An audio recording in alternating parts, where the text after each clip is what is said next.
today we're going to be looking at trigonometric identity, and we have to prove that this is equal to. All right.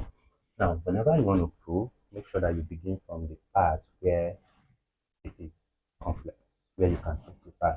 Right. So if you look at these two sides, this is the left hand side and this is the right hand side. The right hand side is already simplified. 2 cosec x. And cosec here means the inverse or the reciprocal of sine, which is 1 over sine. That is cosec. But here, we have two fractions joined by addition sign. So we can simplify that by looking for the LCM.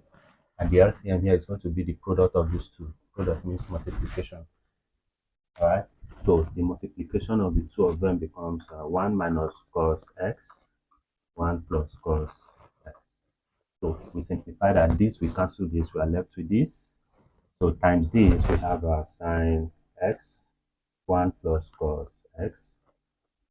This we cancel out this, we are left with this. Times this, we have sine x, 1 minus cos x. Don't forget, everything is equal to this. That's what we're looking for. So we'll just ignore that and focus on what we are proving. Alright. So here we can open this bracket. This time this we have sine x plus this time this we have sine x cos x. This time this we have sine x. This time this we have minus sine x cos x. Divide by everything here. 1 times 1 we have 1. 1 times this we have plus cos x. Minus cos x times 1 we have minus cos x.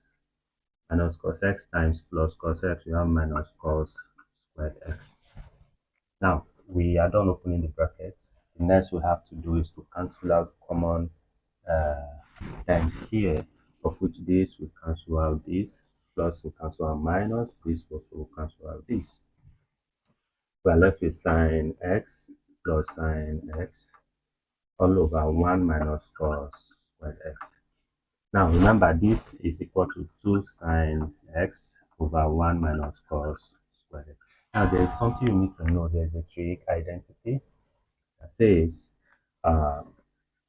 we call that sine squared x plus cos squared x is equal to 1, and this is sine squared x is equal to 1 minus cos squared x. If this crosses out comes here, right? So what this means is that everything you have here is equal to sine squared, so we can now replace, right? We now have it as 2 sine x all over sine squared x. We call that sine squared x is equal to sine x times sine x. So we can replace this, so we cancel out this. That gives us 2 sine x all over sine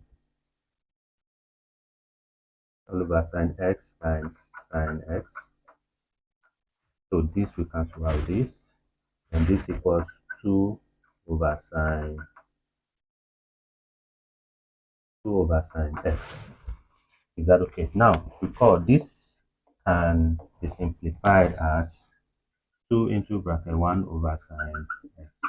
Because if you open this bracket, you're having this back, and this 1 over sine x is equal to cosec x, which is the reciprocal of sine x. Alright, so this becomes 2 cosec x. Is that okay? So take note of this. If you have any questions, just feel free to drop your question in the comment section. Follow me for more if you like what we're doing. Like, share, and subscribe. Bye.